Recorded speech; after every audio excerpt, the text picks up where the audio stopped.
This is a Film Stories original podcast. Love this podcast?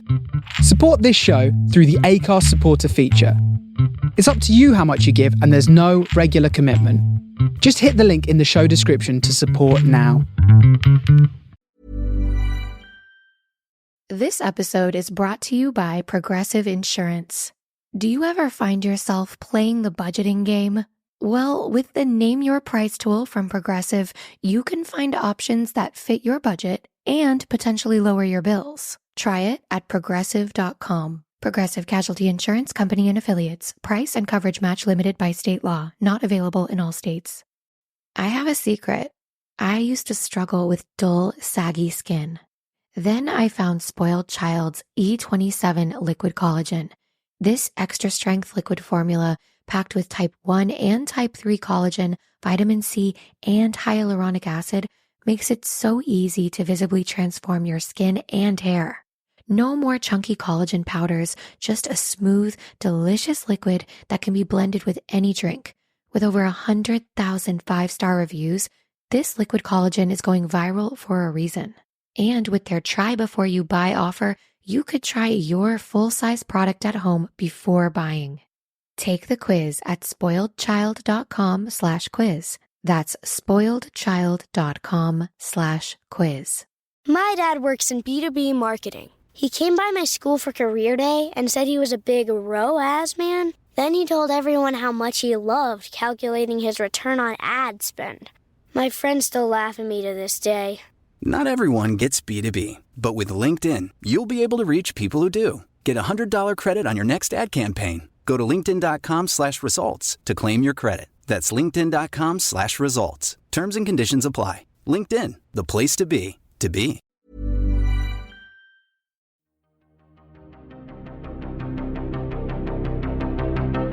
This is Writers on Film, the only podcast dedicated to books on cinema.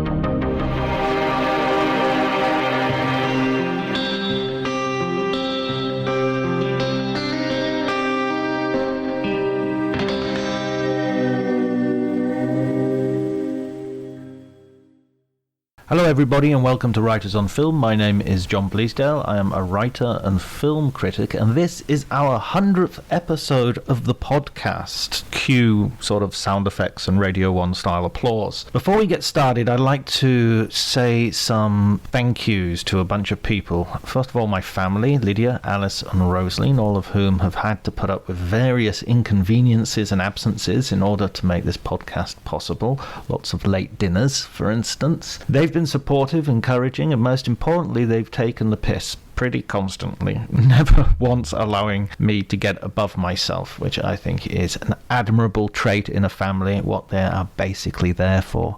I'd also like to thank Elliot Atkins, who has written the music especially for the podcast, and I think with its Carpenter-esque / Morricone feel, and yet it's all its own thing as well, of course. Elliot is one of my oldest friends, and he is a fellow film lover. Many of the films we watched together and argued about and joked about while we lived in Liverpool, and that continues to this day. I'd also like to thank my guests, of which there have been too many, 100 or so, to thank individually without leaving someone out, but they have all given their time and their expertise to provide me with a private film school that has taken me to places I've never been, or even favourite haunts but with new eyes. And finally, I have to thank my listeners, many of whom have basically provided the only promotion this podcast has had.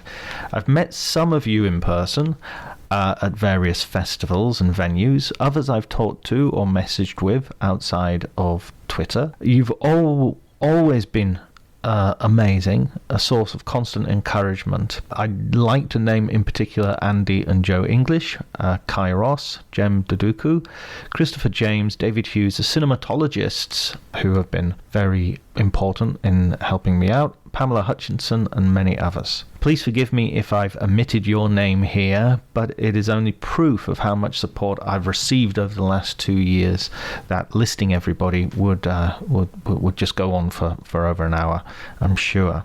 As regular listeners will already know, this was a lockdown-inspired project. It was only supposed to last for 10 episodes. But as long as the guests kept saying yes, and most importantly, great film books kept appearing, I felt there was no way I could stop, or indeed wanted to stop. In fact, I'm starting a new podcast, a second one, which will be available in the coming weeks. It's called Cinema Italia, or Cinema Italia, if I give it the proper Italian pronunciation, and will feature guests both from Italy and around the world talking about their favourite Italian movies, from the silents to the neo-realists to the spaghetti westerns and giallos, right up to the present day. Guests will include writers, filmmakers, actors, and will provide a panorama of the Italian cinematic scene. So hopefully you might consider subscribing to that podcast as well. 2 podcasts in 1 week? No way. Oh, go on. But before you do any of that, I had the chance to talk to Matt Zoller Seitz, a critic I've read and admired for years, a critic who has written many books on The Sopranos, Wes Anderson, and most recently Deadwood. He has also become an online source for buying books specifically which cover the arts, and of course a large slice of those are books to do with cinema. Many of our guests who have featured on the podcast have been promoted and sold on Matt's site. So I'll put the links in the show notes so you can visit his site and continue and support that as a very worthy venture. If you enjoy the podcast, please remember to like and subscribe, or not. It's the 100th episode. Why am I insisting on you doing things like this? You've liked and subscribed enough, I'm sure. So if you enjoy the episode, just keep on coming and enjoy the conversation.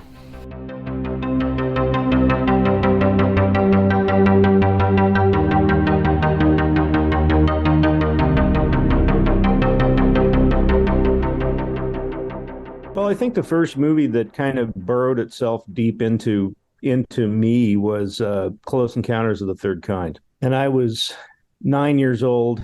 I was living with my brother, and I were living with our grandparents. Our parents had gotten a divorce. They lived in Dallas, and my grandparents lived in Kansas City. I didn't see too much of either of them. It's kind of a long story that I'll probably write a sad memoir about someday. But essentially, my dad came to visit me in November of 1977, which I believe was around the time that Close Encounters came out. And I already knew the entire plot of Close Encounters because I bought the bubblegum cards. And the bubblegum cards, they had every single thing that happened in it. So I knew everything that happened in it. But we went to see it, and I was obsessed with the mothership. And I'm sure looking back on it, it took me until I was, middle-aged to figure out, the kind of associations with that. I saw more of my dad than I did of my mom. And I think, this idea of this sort of man-child kind of heading to this place to be reunited with the mothership, it's you don't need to be a therapist to figure out what that's about.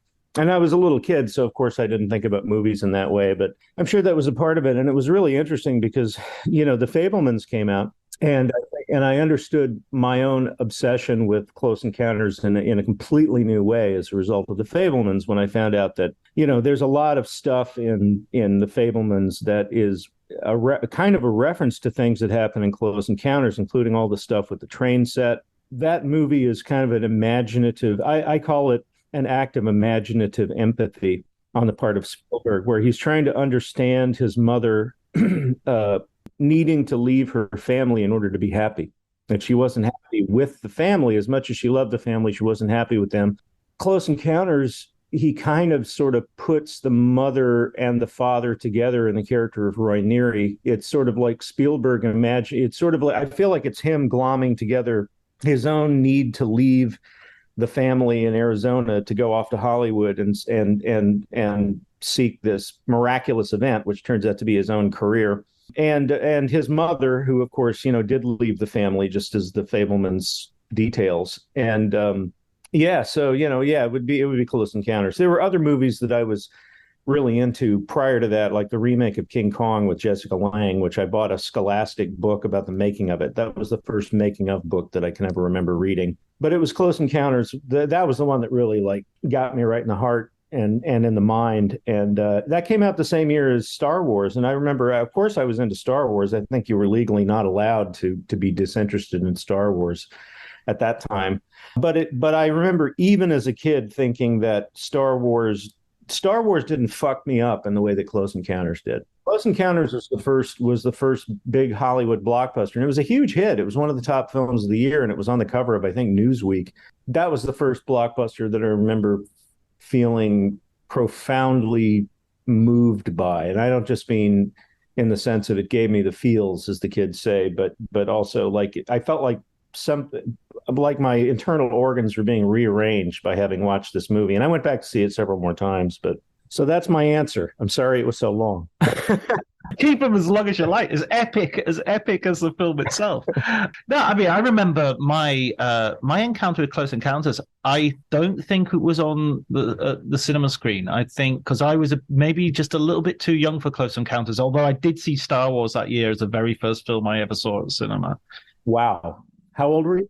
I will have been about 5 or 6, I think. So pretty young. I'll have been dragged along with my brother as a sort of like, you can't leave him at home. If you're going to take Francis, you have to take John. That'll have been the conversation, I'm sure. But I have very strong memories of it. At least I have very strong memories of queuing up, of going in and the film had already started. So I saw the bit and I thought it was Steve McQueen. There's a guy with very blue eyes who's one of the rebels who gets killed by Darth Vader very quickly. And I thought, oh, Steve McQueen's in this. I was young.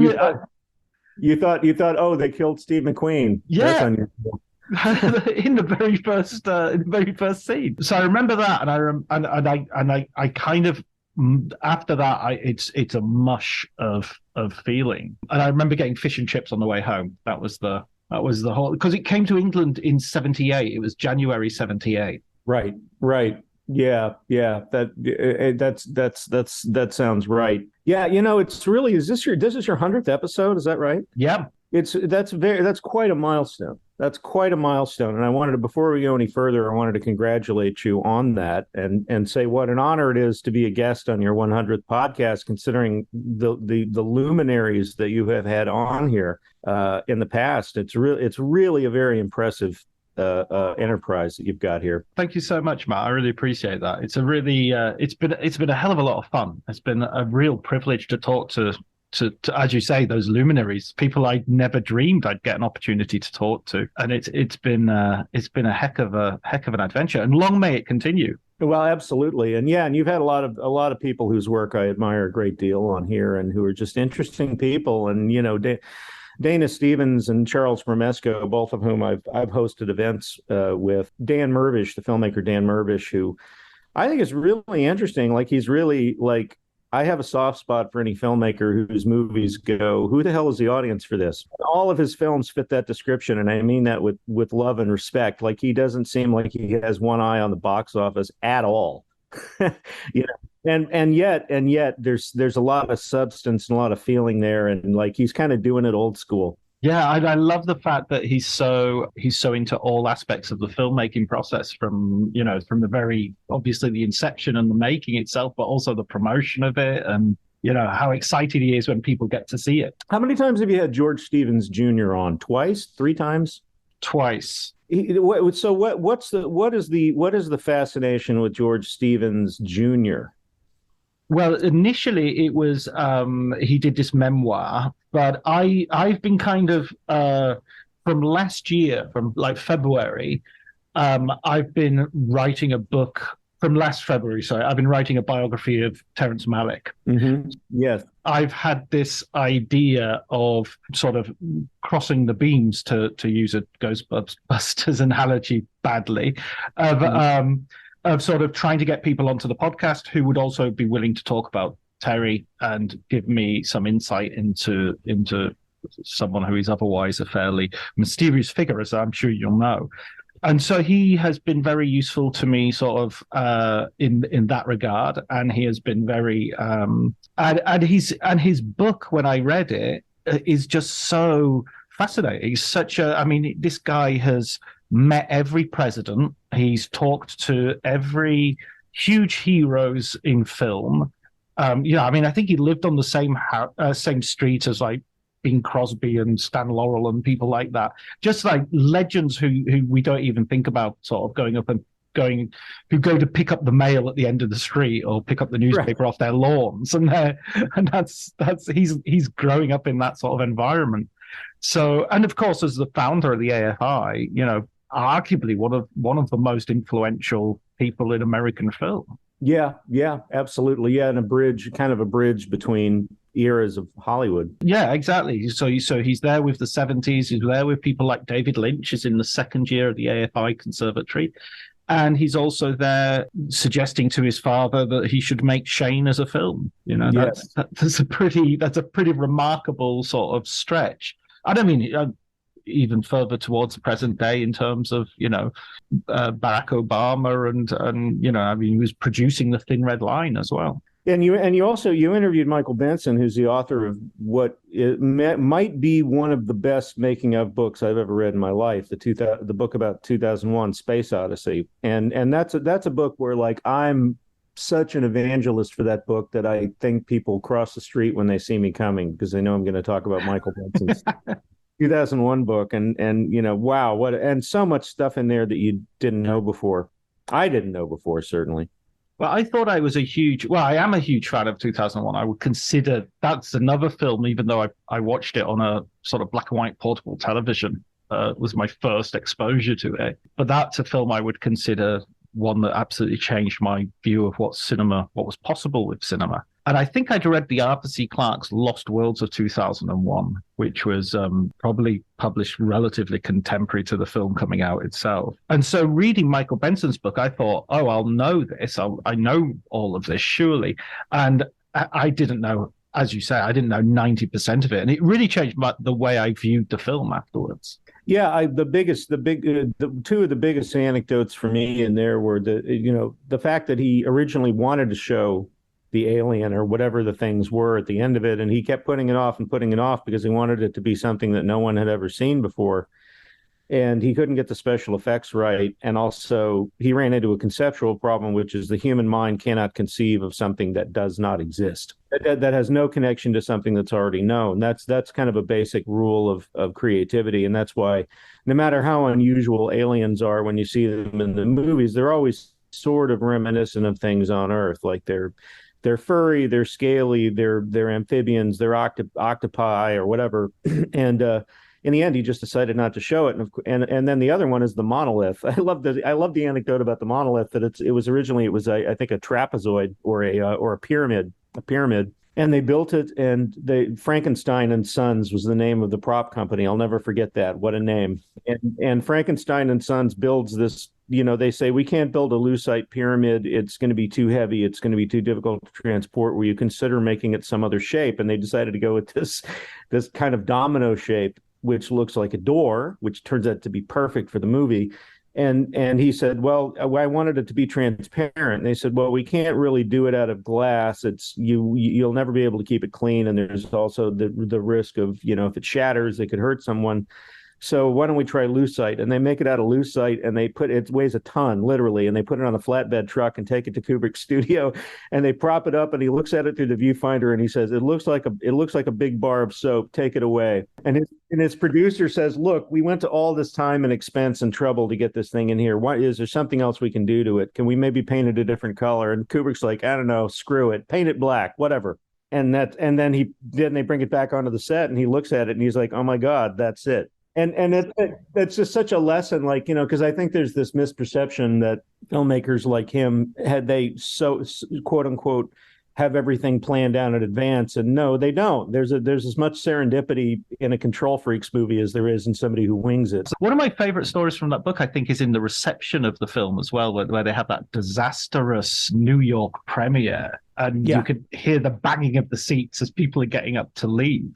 Well, I think it was Washington D.C. actually, and then he cut 20 minutes out of it or something like that. He had like two running scenes, the running around the spaceship scene, which is so striking and so amazing. He had like another one, which was about the same length.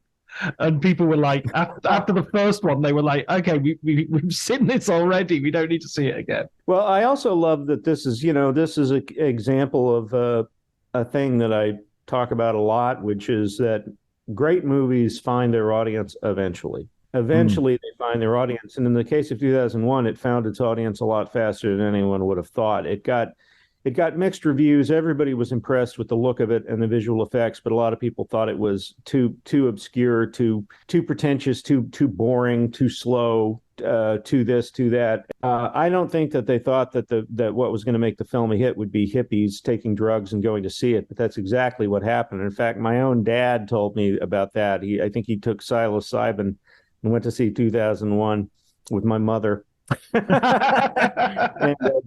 David Chase, the creator of The Sopranos, has talked to me about that. In 2000, he took drugs and went to see 2001 multiple times with the woman who's now his wife.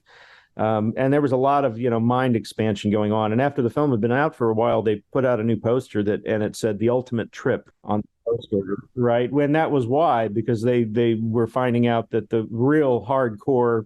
The audience that was making this film one of the biggest hits of the year was it was not people in their 40s and 50s. It was people in their 20s. Just that idea as well that it was this countercultural success when Kubrick himself doesn't strike me particularly as a countercultural figure, except in embodying sort of artistic freedom, I guess. No, and yet he sort of did. He did in his own way, and I think he did it incidentally, just by as a byproduct of trying to make movies his way, and to the point of even moving to England in order to have more privacy and have kind of a bubble around himself, which carries its own drawbacks, I would suppose, but.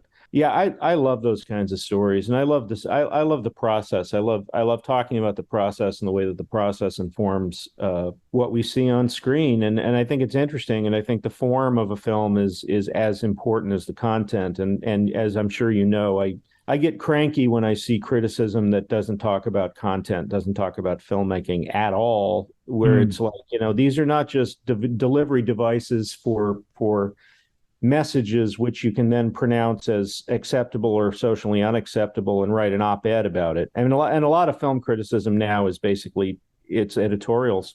It's editorials and they use the movie as a jumping off point for their editorial.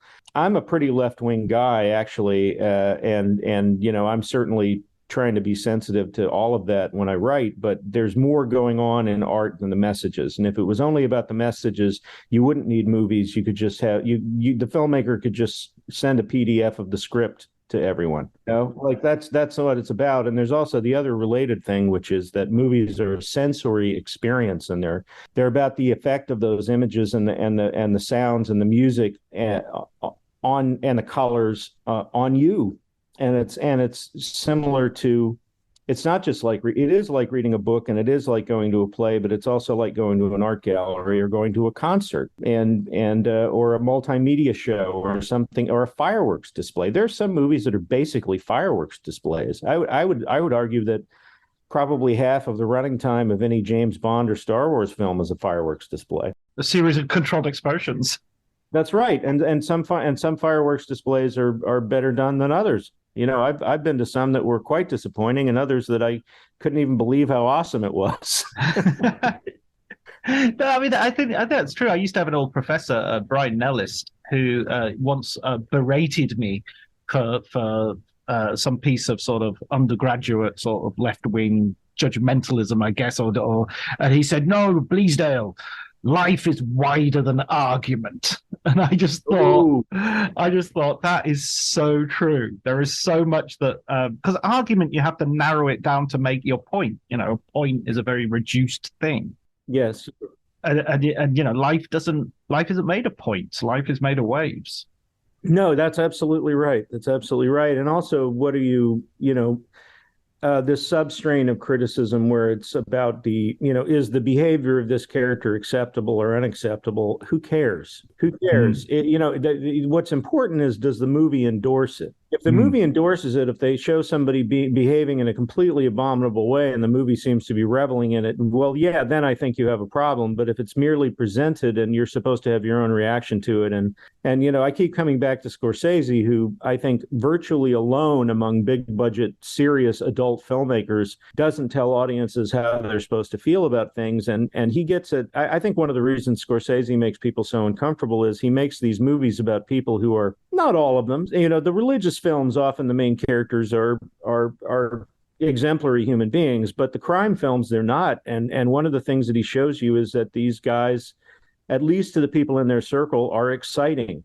They're exciting. They enter the room and they bring an instability, a volatility, a chaos, an element of anything can happen that is very attractive to certain people, particularly people who don't really have a strong personality. And all that stuff is in the movies too. And whether it's Goodfellas, Casino, Mean Streets, The Wolf of Wall Street, The Departed, you see, that whole kind of leader of the pack sort of thing that happens where all the guys fall in line behind whoever's the loudest and the scariest. It's just like movies about drugs, like Trainspotting. Yeah, I know you did an episode about Trainspotting. It's, one of the brilliant things about Trainspotting is it shows you how under certain circumstances, and particularly at the beginning of the experience, drugs are exciting. I mean, sometimes they're exciting in a horrible way because you don't know. It's like, am I gonna do something that's going to get me in jail or completely irreparably ruin my life? Like that's part of the appeal, is getting away with something and feeling that high and that rush. And then a few hours later or the next day, you're like, oh my God, why did I do this to myself? Alcohol has the same effect. And like, I love movies like that. And some of my favorite television dramas are like that, where you're supposed to grapple with your conflicted response to the characters and the material. That's the entire point of it. And if the movie is just sitting here saying, bad, bad, bad, these are bad people, they're so bad, aren't you glad you're not bad? Like, well, where's the art in that? Are we children? Right. Does everything have to be a teachable moment for an 8-year-old child to understand without help? And I mean, it goes with I have sort of the thought experiment of could you allow for the fact that there is a film that you utterly agree with from a political point of view, but as a film is just completely tedious to you? I've seen a million of them. Exactly, and the flip of that, which is, can you think of a film which is abhorrent to you politically, but you can't help but admire as a piece of cinema? It does something to you. Well, probably, a good percentage of all the great action films that have been made fall under that category for me, because I hate the fact that so much of cinema is glorifying law enforcement and particularly glorifying this idea that you can't really get justice for society unless you break the rules. And there was this it's still going on after the Miranda decision, where suspects had certain constitutionally protected rights. There was this whole string of movies, and some of them were cop movies and some were vigilante movies, but the entire point was the quote unquote liberal establishment was protecting criminals, which was not what was happening. I mean, they were ensuring certain minimum protections against the state, which had a legal monopoly on violence. And that was an entirely different thing that's a little bit more hard to explain to a general audience. But movies like the entire Dirty Harry franchise, the Lethal Weapon movies, The French Connection, a lot of Stallone's films, Schwarzenegger's films, even Michael Douglas made a couple of them, where the whole point is, the scene where the cops get called into their commanding officer's office and reprimanded for not observing the suspect's rights, and they're like, well, he was in the middle of killing a bus full of children or something. Like, there's always some extreme example, and yet these are great movies. The French Connection's a great movie. The first Dirty Harry is a great movie. The first Lethal Weapon and parts of the others are superb. And, I could go on, but these are reactionary films. They're reactionary. Even Die Hard is pretty reactionary politically, not just in terms of like cops, but also marriage. Now I've seen you shoot a bunch of people. I see I'm going to take your name again. Right. Exactly. But you have to admire the absolute perfection of the way it's constructed, right down to the point where, the Holly was given a watch by the yuppie cokehead Hollis, who obviously had designs on her, and that watch symbolizes the pull of Los Angeles, of pulling away from the marriage, pulling her towards her career and away from her family. And the last thing that happens when she's, Hans is hanging on to her arm is, they click the little, the what do you call it on the wristband? The clasp. The clasp, thank you. And the clasp, the watch, relieving Holly of the watch, which is the symbol of her alternate future, is what ultimately defeats evil and brings her back to John. And, you can look at that and go, ooh, reactionary messages, bad, bad, bad, bad. Or you can look at it the way you would look at something in Shakespeare or Chaucer and go, wow, how beautifully put together that is. And you can do both things. That's really the amazing part of it. You can actually have both reactions, and I do. That's the walking and chewing gum of adulthood, isn't it? The ability to Yeah. I'm not sure if I've mentioned this on the podcast, but it's certainly something I suggested on Twitter is we get away from saying but all the time and start saying and as a conjunction. Yes. So yes. this can be true and this can be true. And you don't have to even establish a but as a sort of mitigating sort of effect that one statement will have on the other, or subordinate one statement to another. I've actually thought that, at some point I'm going to put together an anthology of reviews, and I'm one of the possible titles I thought of was At the Same Time. At the Same Time. And the reason I would choose that is I was looking back, over my archive of stuff, which is like 30 plus years of writing, and I realized I use that phrase a lot. And I use that phrase as a way of reaching out to the reader and saying, this movie is this, and at the same time, it's this. And I like that construction because it indicates that I like to think of it as like two works of art that are transparent, that are superimposed over each other to make another thing. It's that kind of, that Godardian sort of, it's like the dialectical notion of editing and storytelling, where it's, you allow these things to be in conflict, you allow them to be in tension, you allow them to coexist and even merge, but they remain separate things. It's not like you're creating a third thing out of it. They get to have their own integrity. And Spike Lee is great at that. Spike Lee is an absolute master at that, and to a point where I think it's hurt him commercially. Where his movies are extremely sensitive in some ways and extremely insensitive in others, and very forward-thinking in certain ways and very backwards in others, and all of these things coexist. Yeah, we can have it in other art forms. We can have the music and the lyrics of opera. We can have the dance and the movement and the staging in ballet. And movies, if anything, just has so many more moving parts. It's going to be so much more complex in that sense. Yeah, definitely. And I also like it when there's a scene in a movie where the character that you kind of identify with and root for, despite how sort of abominable they are in certain ways, that, sometimes there will be a scene where a character who represents the naysayers in the audience will come in and say, that's bad.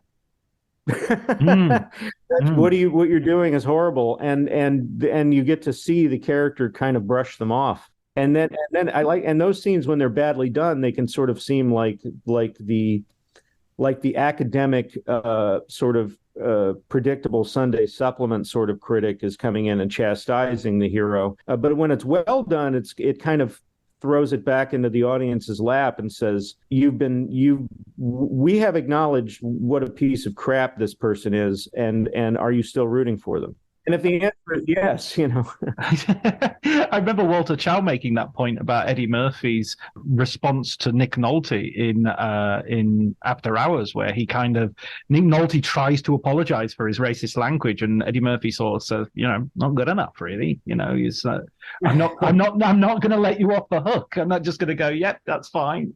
Right. And also that's another thing. Movies. There's so many cliches in movies, particularly Hollywood movies. And one of them is the idea that somebody can be an absolutely horrible person for their whole life, and then they do one heroic thing and all is forgiven. And probably it's still the most notorious comical example to me is Darth Vader in Return of the Jedi. It's like he saves his own son. Well, okay, but who wouldn't do that? Is that where the bar? That's where the bar is. It's like, you don't think Hitler would have done that? And we're basically talking about space Hitler here. Absolutely. Like, that's okay. I guess he was still, there was still some decency left in him. It's like, well, tell it to the people of Alderaan. you know. But it's a sign of how convincing that film is as well, that you don't really you don't really care. You're willing to shed a tear. Yes, exactly. As John Williams plays the Imperial March on a slow harpsichord. exactly. Boy, that's a whole other thing. John Williams.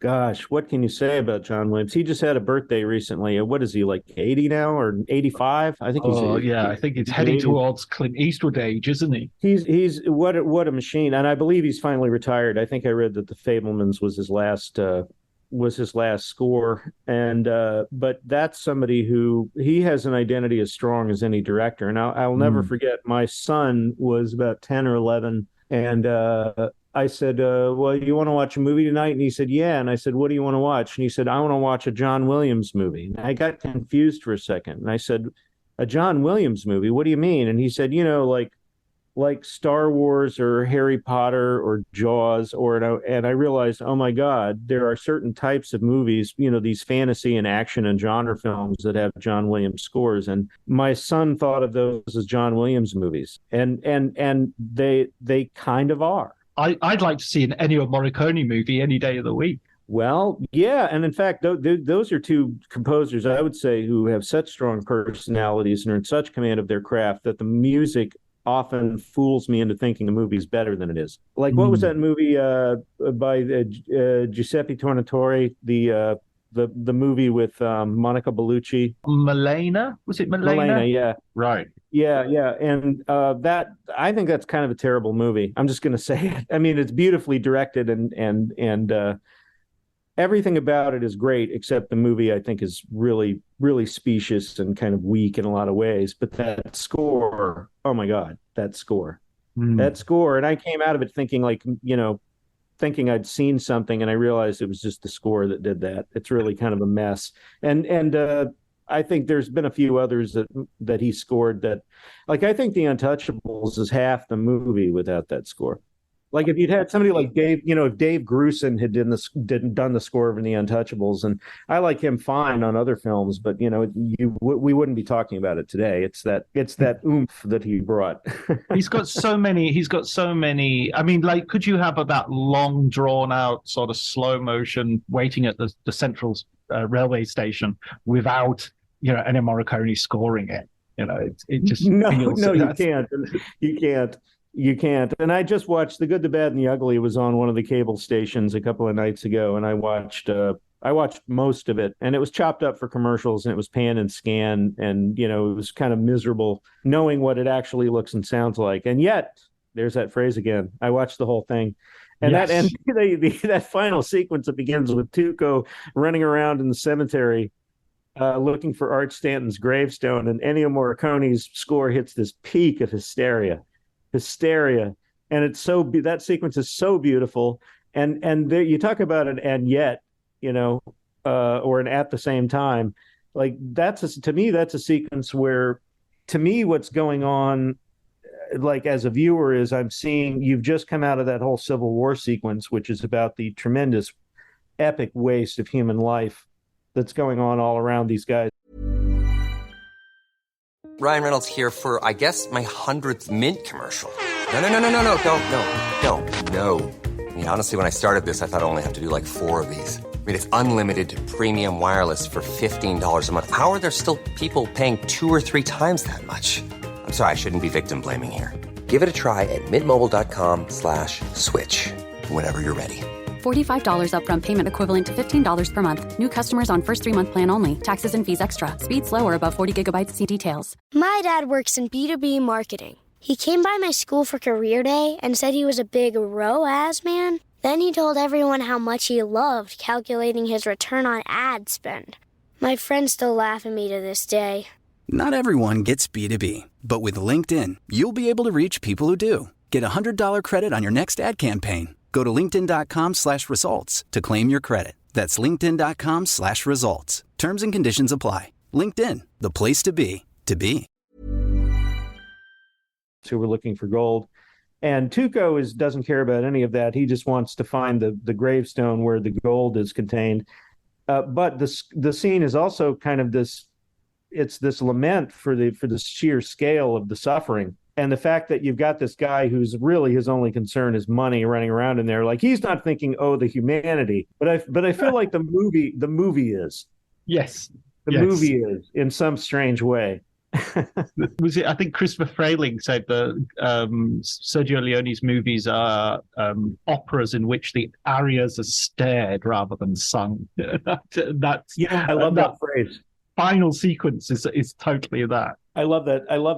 I'm so glad that you quoted that, because that phrase has been in my head for several months and I couldn't remember where I saw it. But that's perfect. Absolutely perfect. And they are operas, and operas, bringing it back to operas. I mean, how many of the great operas are based around basic stories that would not stand up to the scrutiny of an editorial page columnist who is looking at mainly at the morals? Oh, she's got TB. Is that it? She's just going to cough and die. Is that all she's going to do? That's so passive. Yes. And also just, so many of the operas based on mythology are, they're unabashedly royalist in their biases and very much buying into, the right of kings and queens to do whatever they want, and God ordaining certain things, and, people being punished for the transgression of not doing what the royal person wants, and all of that. I mean, pretty much almost all of Shakespeare is about that. But if you can't find your own way into it as a viewer, then it's your problem. It's really your problem. And I love, the tragedies of Shakespeare are so much the guide for a lot of the movies that I like. I mean, there's no reason why you should care about Macbeth at all. Yet he gets the most beautiful speech in Shakespeare. He gets the tomorrow and tomorrow and tomorrow speech, which as well, just within that speech, even if you don't know anything about the play, the speech itself is saying something which is utterly nihilistic. It's basically the universe makes absolutely no sense, so we can do whatever you like and it doesn't matter. But it says it so beautifully. It's so illuminating, and it's also, on a basic level, the story of Macbeth it's film noir. It's like the original film noir. It's a guy he's smart and ambitious, but he's not as smart. He's more ambitious than he is smart, and he's got a woman in his life who's way smarter than he is, who sees him as her instrument. And it's really like she's the original femme fatale, and it's funny. And that's the other thing about Shakespeare is he's funny. He's funny, and sometimes he's directly funny, like characters say things that are amusingly phrased, or they catch your attention because they're true. There's something about it that's speaking the truth. But other times they're funny because of the situation. And Macbeth is, I never thought I would say this, but Macbeth is a stitch. It really is. And like, as it goes on, like the guy keeps digging himself deeper and deeper into a hole. And it's like, well, and now we're in even worse trouble. It's like, oh, look at another fine mess you've gotten us into. And the solution is always, well, we got to kill some more people. What about that guy? You haven't killed him yet. Maybe if you kill him, it'll be better now. I'm so far waded into blood that it would be as tedious to go back as it would to go forward. Just the fact that he uses tedious, not it would be as difficult, but it would be as boring to go backwards as it would to go forwards. So. Right. Well, there is a certain point where you're like, why not? Why not? And yeah. But they're children, sire. Oh, well, we haven't tried children yet. Maybe children will be the answer.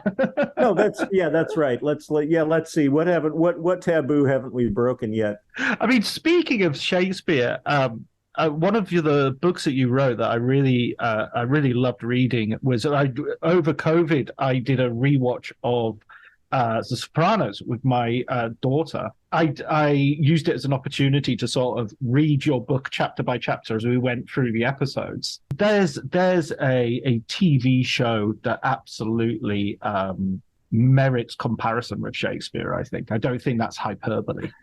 No, I don't think it is. And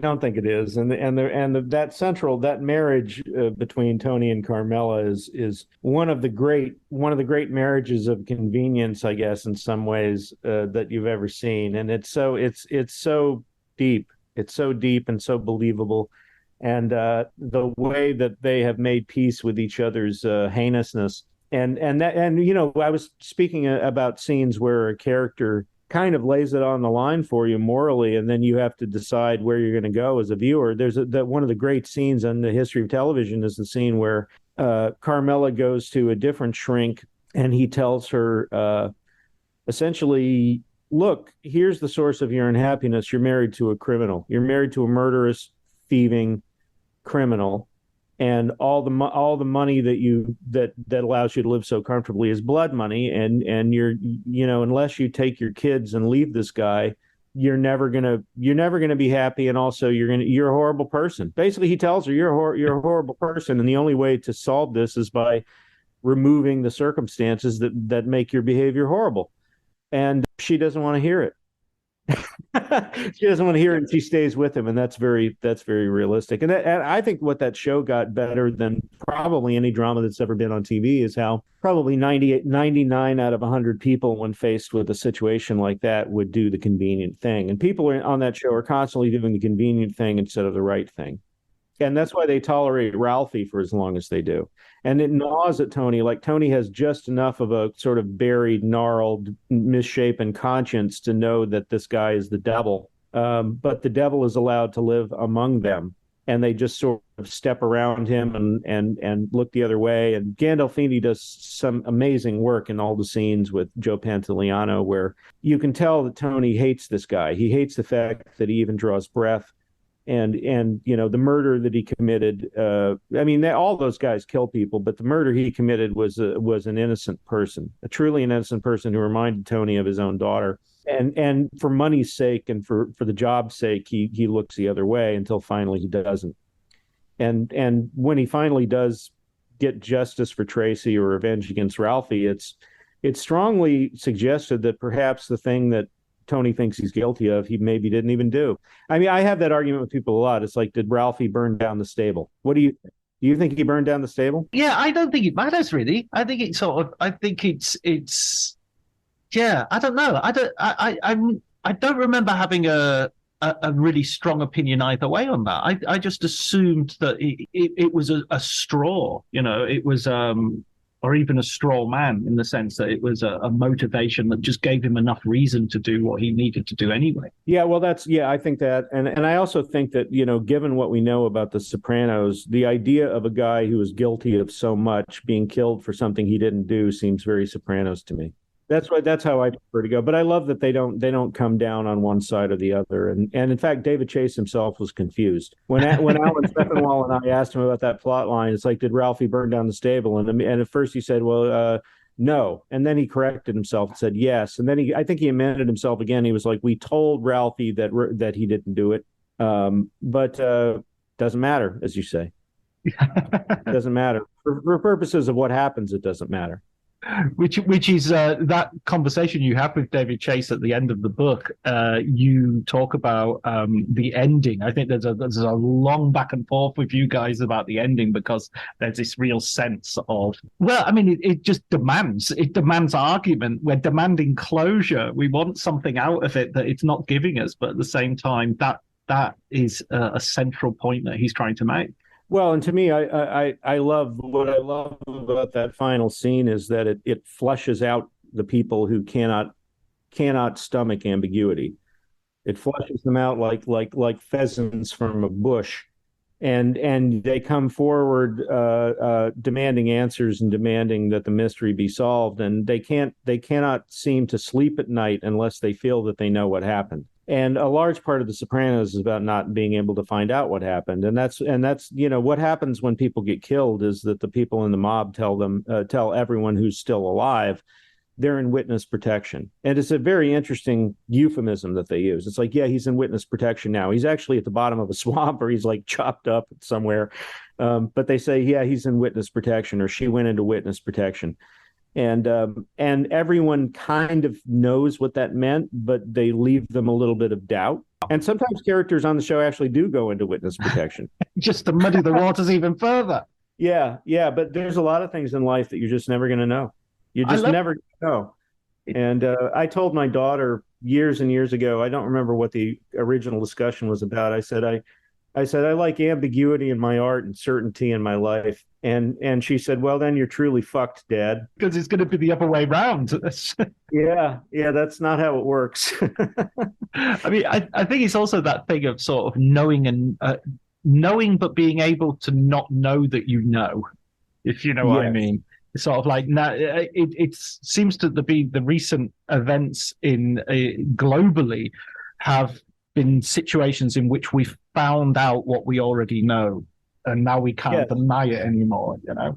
Yes. And there's also, there's so many instances where we know full well what's actually going on, but the people who are perpetrating it deny it or obscure it or otherwise mess with our perceptions. I just recently was reading a story about a book banning, an effort to ban so-called offensive books from schools. And a lot of them aren't even offensive at all. They're just reminding people of unpleasant truths about American life. That's the real point of this, is they want to suppress knowledge of the horrible things that have been done in America for hundreds of years. And the group that's spearheading the book banning is called Moms for Liberty. Moms, like that's a Sopranos level name, wouldn't you say? Moms for Liberty. What do you do? I'm the head of a group called Moms for Liberty. What do you do? We ban books. We get books removed from libraries. Terry Gilliam is writing the present day. It's like Children of Men has become a documentary. We're no longer. Yes. Well, but how many times have you found that? You read a news story and it's about like some group is spearheading like an opposition to a public housing project or affordable housing, and it turns out it's a multi-billion-dollar real estate consortium, and they're doing a grassroots, what do they call it, an AstroTurf campaign, like a fake grassroots campaign. The group is something like Citizens for Housing Justice. It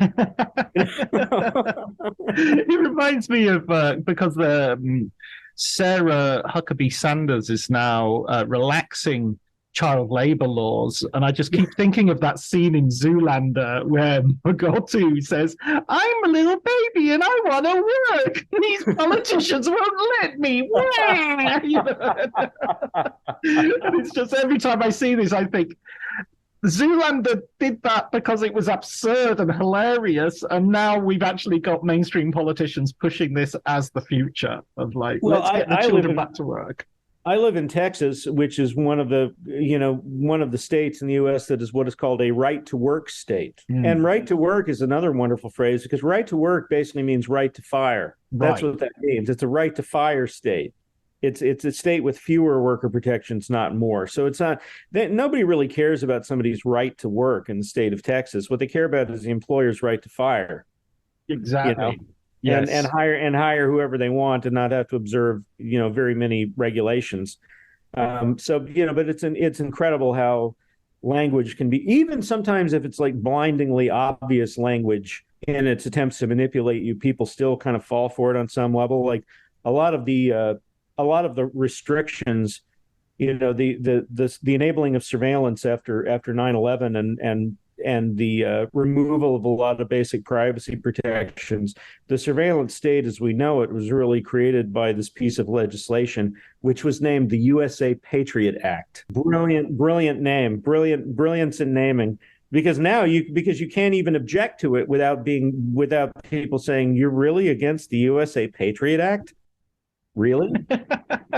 Yeah, I mean, they could have had, like, they should have, I mean, they could like go further and have like, turn baby, see babies are acceptable potted meat material now, and it could be the Baby Protection Act of 2023. George Orwell is called. He wants his ideas all back. He wants them all back. Well, but that's another thing is the reactionaries have claimed Orwell now too, which I find doubly ironic. It's like you read something like the National Review and people are constantly saying, well, it's very Orwellian. And it's like, no, you know what is very Orwellian? You guys. Absolutely. And your freedom fries. Oh my God, freedom fries. That was like, I was so embarrassed to be an American when they did that. We're not calling them French fries anymore. We're calling them freedom fries. And what an insult! What an insult to the French! I tell you, the French have been the best friend, really honest, truly the best friend the United States has had globally, because they're not always on our side. When we're full of shit, if they think we're full of shit, they tell us.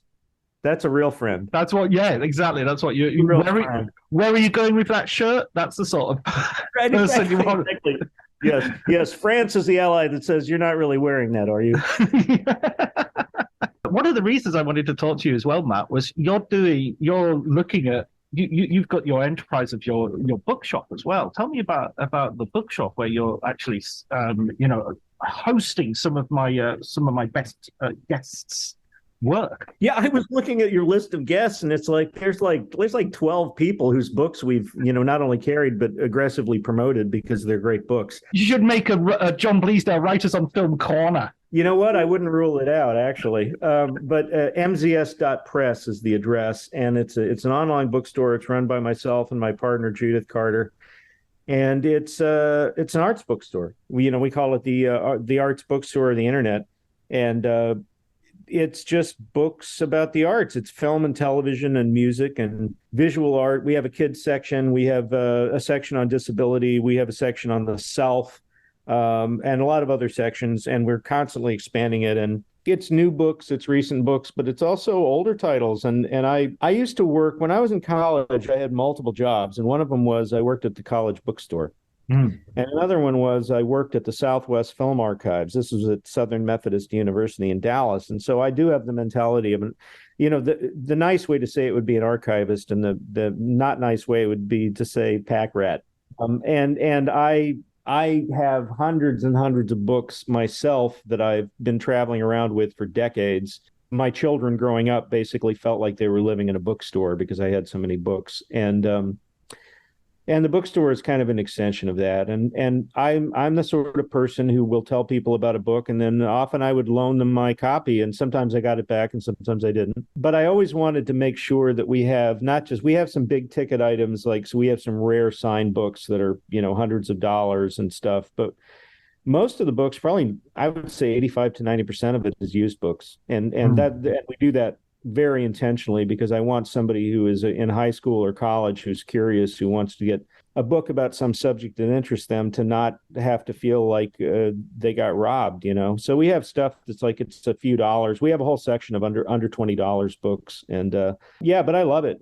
And it's complicated. Retail is complicated, and dealing with customers is complicated. And the post, and I know people at the post office better than I know most of my friends at this point. A regular customer. Yeah. So regular that like when we have a big weekend and we've got like 30 or 40 or 50 books and we're pulling them in on a dolly that have to be mailed out. Like I always joke that I expect them to, they see us coming through the window and they put the grates down and say, nobody's here. No one's here today. I thought you were going to say they open another window especially for you. They have a window. See, that's where they should go. That's where they should be going with this eventually. But yeah, it's kind of great when you're in line at the post office with a bunch of books that you're sending out to people all over the U.S. and the world, and someone will start a conversation with you, and you'll tell them about the bookstore, and then give them the address, and then like later that afternoon they've ordered a book, and it's often it's a book you forgot you was even in inventory, which is really cool. There have been times, we have so many books now that it's like there are times where somebody orders a book and Judith and I will look at each other and go, we have that? And then we go find it, and it's like, yeah, we do. It's like we have one copy, but here it is.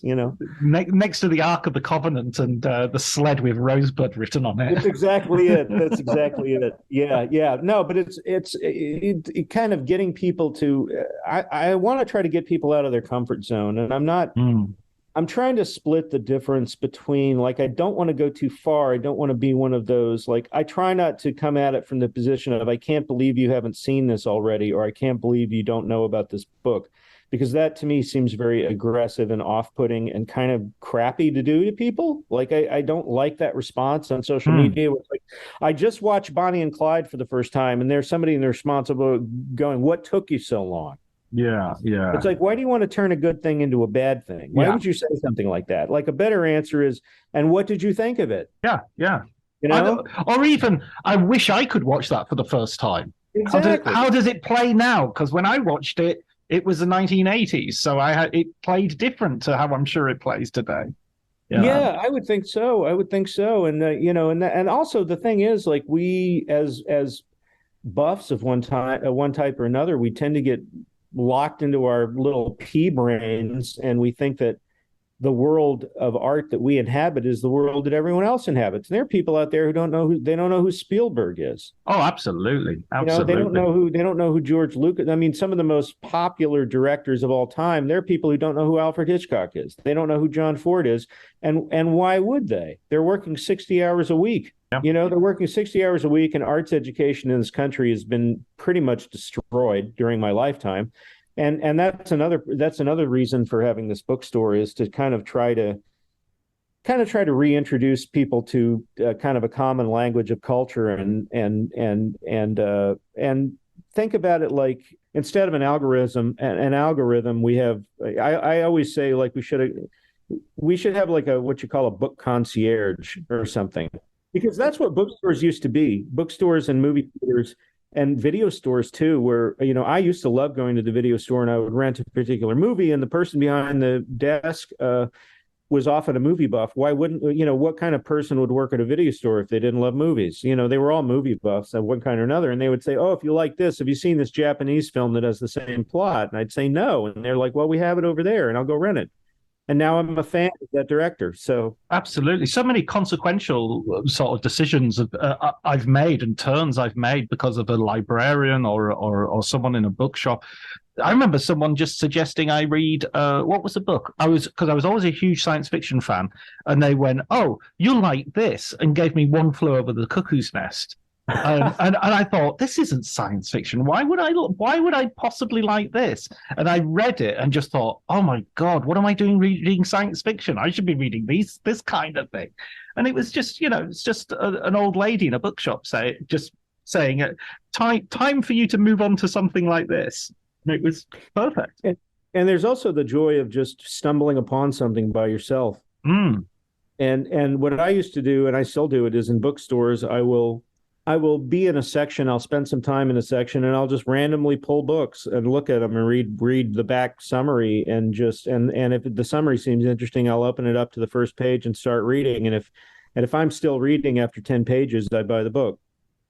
I still do that. And I think my first experience that I remember where that happened was, there was a book by Theodore Wiesner called The Car Thief, and I think it came out in like 1970 or 71. And it's literally just about a car thief. He's a teenage car thief, and it's a guy who is, in a kind of a bad home life situation, and he's kind of what you would call an at-risk youth. And it's a very realistic story. There's no genre film elements. It's not like he gets involved in robbing an armored car or anything. He's just a sad ass 19-year-old kid, And I never heard of this author. I'd never heard of this book, and it's one of my favorite novels. And if I hadn't just randomly pulled it off the shelf, I wouldn't know about it. There has to be going back to our discussion about 2001: A Space Odyssey, serendipity has to have space in your life for that as well. Yeah, absolutely. Well, and that's what all the great, not just the great film directors, but I think all of the great artists who work in collaboration do, which is you create a controlled environment in which accidents can happen, and inspirations can happen. And how many of the great moments in movies did not come from the script or from the director? They came from a suggestion by somebody. And one of the directors who I think is more open to that than almost anyone is David Lynch.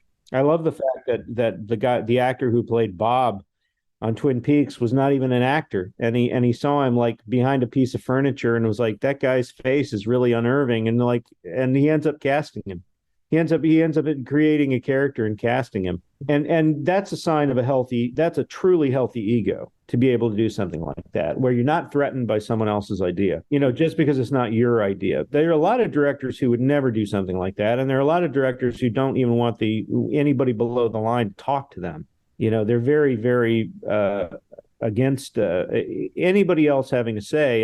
And yeah, I'm sure it could get annoying if everybody thinks they're the director. That could impede the production of the movie. But there's this whole middle ground. There's this whole middle ground of I love the story of on Scarface, the final shootout in Scarface.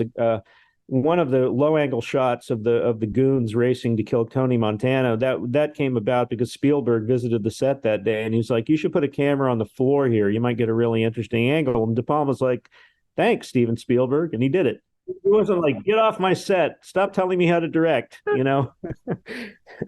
Although I'm sure it helps if it's Spielberg. It helps if it's Spielberg instead of your Uncle Earl, but still. I love those stories of directors helping other directors out. There's a good one on The Spy Who Loved Me. The guy who was directing that, I think it was Lewis Gilbert, might be his name. Anyway, he was an old English director, and his eyesight was failing him. And he and the huge set that had been built for the submarine battle at the end, he couldn't light it because he basically couldn't see the depth that was required for him to light it. And Kubrick was on shooting The Shining next door, and one of the director called him up and said, "You've got to help me with this." And he said, "Okay, have a long lunch, close down your set, and I don't want anyone on the set to know about it being me." And he went in and he lit it for him. Oh my God! Just think, Stanley Kubrick worked as a gaffer on a James Bond movie. I love that. I love that story, actually. And as you probably know, because you're writing a book about Terrence Malick, if you study the credits of Terrence Malick's movies, you see the names of a lot of people who would later become important in the film industry or were already important, and they're in their working crew. Yeah. Just to say they worked on a Terrence Malick movie. Like, I can't remember an example right now, but I know there were several in the credits of The New World where I was like, wait a second, that person's made 3 movies, and it's like, assistant cameraman. Andrew Dominic. Andrew Dominic shoots second unit on The New World, and he'd already made Chopper. He was already sort of a director, He hadn't made. I don't think he'd made Jesse James yet, but yeah, he was. Yeah. I've been reading your reviews of the. In fact, you're gonna feature quite heavily in the later chapters of the book. As the critical reception of his works becomes increasingly, shall we say, divided. Because I have to hold my hand up and say, when I watched those films, to the Wonder, I was still very much on board, and then Night of Cups and Song to Song, I was finding him difficult, and there was an overwhelming critical narrative of this guy has lost the plot. I think David Thompson wrote something about him in the biographical dictionary of cinema, which was very, never in the history of mankind has one fallen from such a height. I'm paraphrasing, but I've been but not by much. But I've been looking at you and obviously rewatching the films and trying to get through to them and appreciating them much more, guided by yourself and several others. Richard Brody, I think, is a big champion of those later films as well. Yeah, I think so. And I also think about, there's a line, and I'm paraphrasing, but I think about it all the time in relation to Malick, which is, it was several years ago. I think it was when Night of Cups or Song to Song came out or something. And Nick Pinkerton, the film comment writer, said basically he really didn't like how there was, every time Malick had a new movie out, there were like, people would go on social media and act like they'd been personally attacked by Terrence Malick, and they talked about it like they were Marvel films. Like, I'm so sick of this kind of movie, and it's like, he's one guy. There's like nobody else who makes movies like this, and he doesn't. And it's not like he's making one a month. And if you don't like it, just don't watch it. Just don't watch it. Like, it's not that hard. And I love Malick's films for a lot of reasons, and one of them is that he has this kind of transcendentalist moonchild sort of sensibility where he's always, as my friend Dave puts it, Malick is always open to the possibility of rapture. And some of the best scenes in his movies are about people experiencing extraordinary moments of catharsis or appreciation of beauty or feeling like they have a place in the universe. And it's often not a big, obviously dramatic moment. It's something very quiet.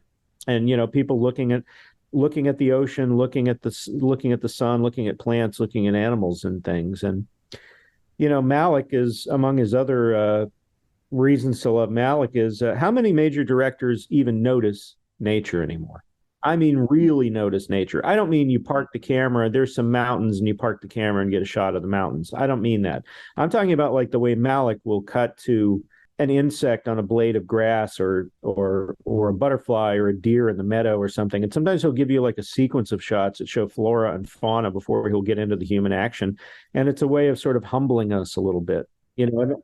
And that line in The New World, why does nature war with itself? Like when I first saw that, I thought, boy, he's finally disappeared into his own navel with that one. And then I thought about it some more and I thought, no, he's right. He's right. Like humans are a part of nature. And when they war with each other, it's nature warring with itself. It's actually not that complicated of a concept, but it's not something that movies normally think to say. This is the weird thing, is that the Terrence Malick negative review has become like a genre in and of itself. It's like every time a new film comes out, it's like, oh, okay, how can I compare this to a perfume ad? Let me count the ways. And criticism sort of stops doing its job at that point. So a lot of the criticisms that you get, for instance, you know, there's no story. Actually, if there is a problem with his last 3 or 4 movies, it's been that there's been too much story. I mean, it's a very obliquely told story, but you can't watch song to song and say there's no story in there. There are 3 different love stories going on in totally different directions. You know, if anything, it's chocker. Yes, that's true. And I think A Hidden Life is one of his best films. I think, and that's the one that I think in some ways is the summation of everything he's about, because you get the pre-aughts Terrence Malick, like the pre-Tree of Life Terrence Malick, or where would you say that it's hard to say exactly where this sort of modern Malick style began, but I feel like it was probably To the Wonder. I think you could see inklings of it in the Tree of Life, but in any case, there are self-contained scenes with beginnings, middles, and ends in The Hidden Life. And then there's also that kind of montage-driven style of filmmaking that he does, where it's very literally free associative, like one image inspiring the placement of another image. And it creates a feeling rather than an argument a lot of the time. And yeah, Hidden Life is great, and it's also just a great. He's so good to his actors. You really have to. I would imagine you really got to trust him and vibe with him to do your best work with Malick. But somebody who understands Malick, like they kind of get what he needs, does really well. Like I thought Ryan Gosling and Michael Fassbender did very well for him. Yeah, I agree. I think they understood, like, you know, that where they kind of at one point, like Michael Fassbender like starts imitating an ape, you know, and I thought that was so beautiful. Because that's actually, I could see Malick standing off to the side, smiling, going, "Yeah, man, this is what I wanted. You know, this is the good stuff. This is the good stuff right here. Yeah." And Ben Affleck gave an interview years ago after he'd done To the Wonder, where he was, I couldn't tell if he was describing or complaining. Sometimes it's hard to tell from these articles, but he said something to the effect of like, well, the thing about shooting with Terry is you'll be having a conversation with your co-star and you think the camera's on you, but it turns out it swung to the left to follow a squirrel as it climbed up a tree. And I read that and I thought, okay, well, if you're making a list of reasons why Terrence Malick is awesome, then yeah, that's a thing that would happen.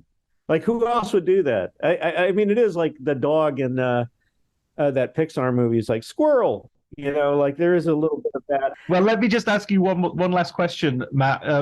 Give us a book recommendation. I know that's an impossible one for you, but we like having some book recommendations. So a film book, if you please. Well, Isaac Butler's The Method, I think, is terrific, and it just won the National Book Critics Circle Award for nonfiction. And it's kind of a history of method. It's the history and development of the modern style of acting. And a lot of it's about Stanislavski, but it kind of continues on beyond that. And that's a really not just an impeccably researched book, but it's one of those books where you feel like you're watching a movie. You feel like you're watching like Amadeus or something. Like the characters really come alive. It's just a wonderful piece of writing. And Dana Stevens' Cameraman is terrific, about Buster Keaton, and it's not a biography strictly speaking. But it does sort of give you a sense of his place in history and aesthetically what he was all about. And then of older books, I think Michael Benson's 2001 book is a great one I would recommend because so many people have seen that movie.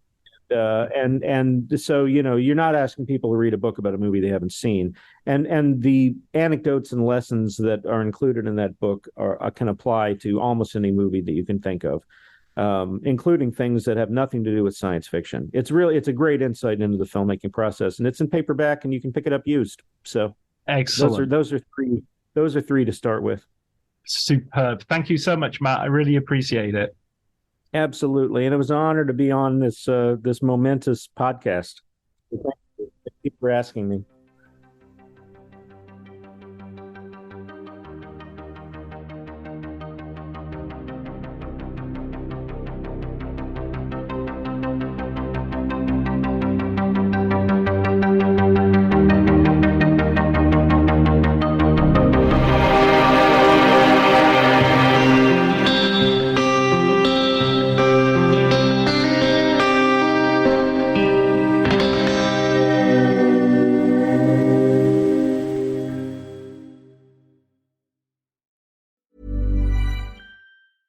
$1-800-Flowers.com knows that a gift is never just a gift. A gift is an expression of everything you feel and helps to build more meaningful relationships. 1-800-Flowers takes the pressure off by helping you navigate life's important moments by making it simple to find the perfect gift. From flowers and cookies to cake and chocolate, 1-800-Flowers helps guide you in finding the right gift to say how you feel.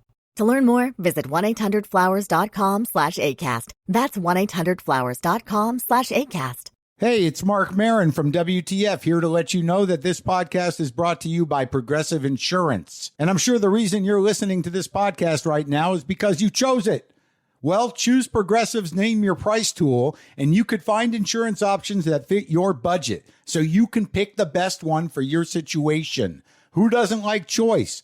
Try it at Progressive.com. And now, some legal info. Progressive Casualty Insurance Company and Affiliates. Price and coverage match limited by state law. Not available in all states. My dad works in B2B marketing. He came by my school for career day and said he was a big ROAS man. Then he told everyone how much he loved calculating his return on ad spend. My friends still laugh at me to this day.